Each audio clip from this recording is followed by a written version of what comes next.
Joseph interprets 2 dreams. Sometime later, Pharaoh's chief cupbearer and chief baker offended their royal master. Pharaoh became angry with these 2 officials, and he put them in the prison where Joseph was, in the palace of the captain of the guard. They remained in prison for quite some time, and the captain of the guard assigned them to Joseph, who looked after them. While they were in prison, Pharaoh's cupbearer and baker each had a dream one night, and each dream had its own meaning. When Joseph saw them the next morning, he noticed that they both looked upset. "Why do you look so worried today?" he asked them. And they replied, "We both had dreams last night, but no one can tell us what they mean." "Interpreting dreams is God's business," Joseph replied. "Go ahead and tell me your dreams." So the chief cupbearer told Joseph his dream first.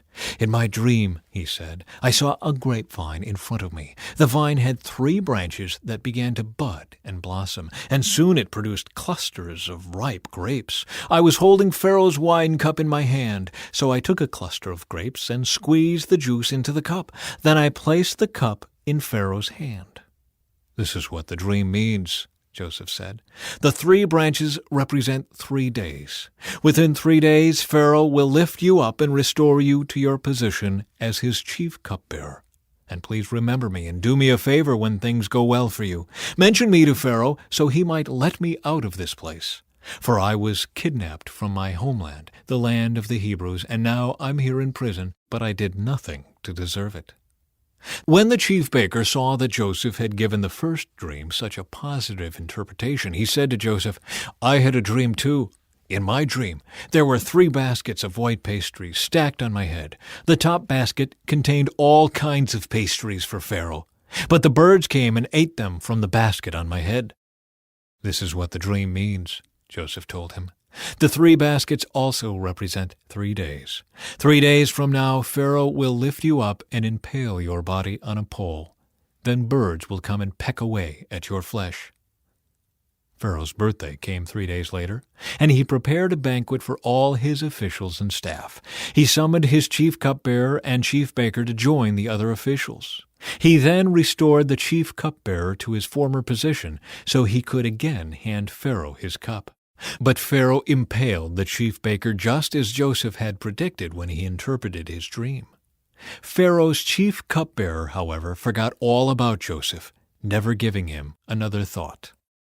The death of Isaac. Isaac lived for 180 years. Then he breathed his last and died at a ripe old age, joining his ancestors in death. And his sons, Esau and Jacob, buried him. Pharaoh's dreams. 2 full years later, Pharaoh dreamed that he was standing on the bank of the Nile River. In his dream, he saw 7 fat, healthy cows come up out of the river and begin grazing in the marsh grass. Then he saw 7 more cows come up behind them from the Nile, but these were scrawny and thin. These cows stood beside the fat cows on the riverbank. Then the scrawny, thin cows ate the 7 healthy fat cows. At this point in the dream, Pharaoh woke up. But he fell asleep again and had a second dream. This time he saw 7 heads of grain, plump and beautiful, growing on a single stalk. Then 7 more heads of grain appeared, but these were shriveled and withered by the east wind. And these thin heads swallowed up the 7 plump, well-formed heads. Then Pharaoh woke up again and realized it was a dream. The next morning Pharaoh was very disturbed by the dreams, so he called for all the magicians and wise men of Egypt. When Pharaoh told them his dreams, not one of them could tell him what they meant. Finally, the king's chief cupbearer spoke up. "Today I have been reminded of my failure," he told Pharaoh. "Some time ago you were angry with the chief baker and me, and you imprisoned us in the palace of the captain of the guard. One night the chief baker and I each had a dream, and each dream had its own meaning. There was a young Hebrew man with us in the prison who was a slave of the captain of the guard. We told him our dreams, and he told us what each of our dreams meant. And everything happened just as he had predicted. I was restored to my position as cupbearer, and the chief baker was executed and impaled on a pole." Pharaoh sent for Joseph at once, and he was quickly brought from the prison. After he shaved and changed his clothes, he went in and stood before Pharaoh.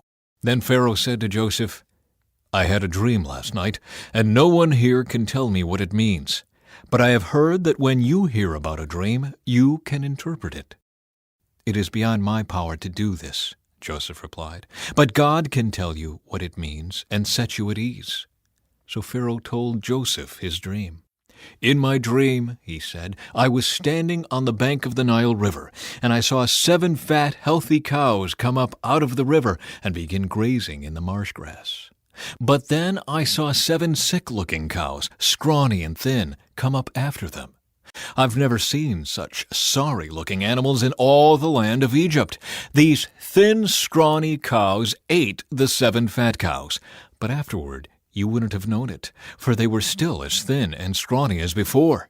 Then I woke up. Then I fell asleep again, and I had another dream. This time I saw 7 heads of grain, full and beautiful, growing on a single stalk.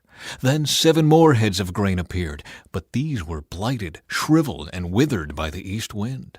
And the shriveled heads swallowed the 7 healthy heads. I told these dreams to the magicians, but no one could tell me what they mean." Joseph responded, "Both of Pharaoh's dreams mean the same thing. God is telling Pharaoh in advance what he is about to do.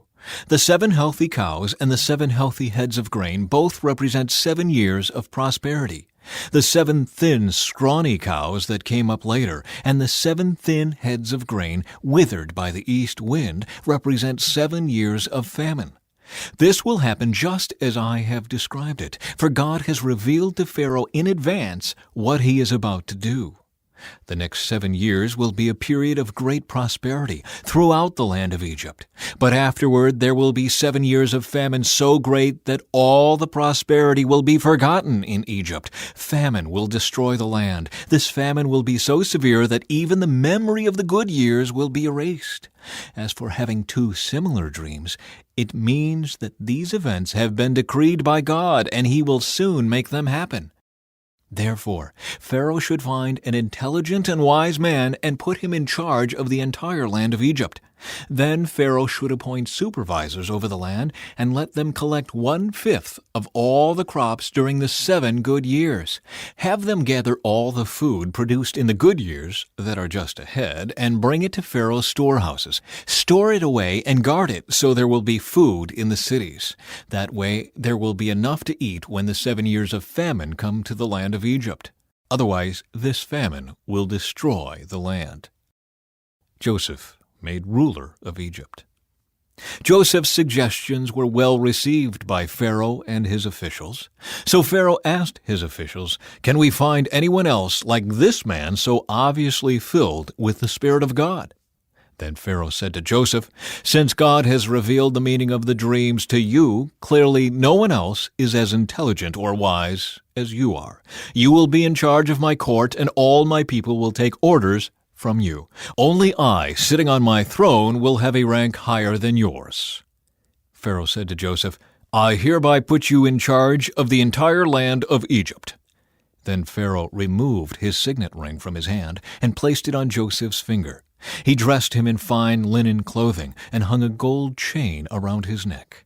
Then he had Joseph ride in the chariot reserved for his second in command, and wherever Joseph went, the command was shouted, "Kneel down!" So Pharaoh put Joseph in charge of all Egypt. And Pharaoh said to him, "I am Pharaoh, but no one will lift a hand or foot in the entire land of Egypt without your approval." Then Pharaoh gave Joseph a new Egyptian name, Zaphenath-Paneah. He also gave him a wife, whose name was Asenath. She was the daughter of Potipherah, the priest of On. So Joseph took charge of the entire land of Egypt. He was 30 years old when he began serving in the court of Pharaoh, the king of Egypt. And when Joseph left Pharaoh's presence, he inspected the entire land of Egypt. As predicted, for 7 years the land produced bumper crops. During those years, Joseph gathered all the crops grown in Egypt and stored the grain from the surrounding fields in the cities. He piled up huge amounts of grain like sand on the seashore. Finally, he stopped keeping records because there was too much to measure. During this time, before the first of the famine years, 2 sons were born to Joseph and his wife Asenath, the daughter of Potiphera, the priest of On. Joseph named his older son Manasseh, for he said, "God has made me forget all my troubles and everyone in my father's family."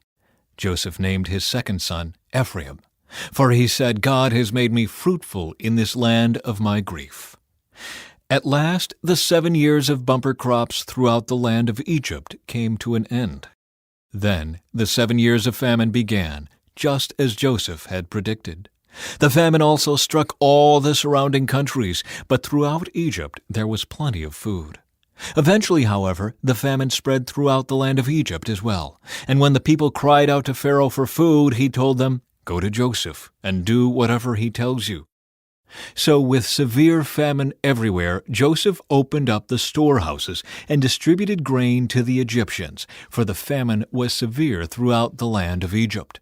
And people from all around came to Egypt to buy grain from Joseph because the famine was severe throughout the world.